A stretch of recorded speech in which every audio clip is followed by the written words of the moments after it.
रियासत जम्मू कश्मीर के जिला अनंतनाग के सड़ोरा इलाके में नाला बरंगी पर गैर कानूनी तरीके से स्टोन क्रशर नस्ब किया गया है और हुक्काम खामोश तमाशाई बने हुए हैं। ईटीवी भारत रिपोर्टर ने मौके पर जायजा लेने के बाद हुक्काम से बात करने की कोशिश की, लेकिन उनके पास इससे मुताल्लिक एक भी दस्तावेज मौजूद नहीं है। नुमाइंदे के मुताबिक मशीन के मालिक ने मशीन का एक हिस्सा सड़क पर और दूसरा हिस्सा नाले के बीचों बीच नस्ब किया है, जिससे अंदाजा होता है कि या तो इंतजामिया इसमें मुलव्विस है या जानबूझकर इसे नजरअंदाज कर रही है। इतना ही नहीं बल्कि मशीन के मालिक की तरफ से नाले से रेत और बाजरी भी निकाली जा रही है, जिसकी वजह से माहीगीरों की रोजी रोटी मुतासिर होती है।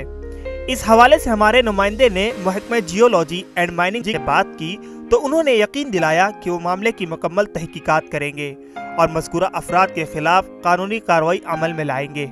हम आइडेंटिफाई करेंगे कि थ्रू रेवेन्यू डिपार्टमेंट कि जहाँ पे ये एस्टैब्लिश यूनिट हुआ है कितने ज़मीन पे हुआ है और सही में ये उसी ज़मीन पे बना है कि नहीं।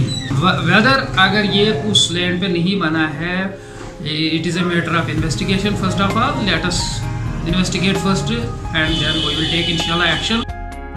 हैरत की बात यह है कि इंतजामिया ने इस मशीन को नस्ब करने के लिए किस तरह एनओसी की इजरा की। ऐसे में कई सरकारी महकमे सवालात के घेरे में आ जाते हैं। ईटीवी भारत के लिए अनंतनाग से मीर अशफाक की खास रिपोर्ट।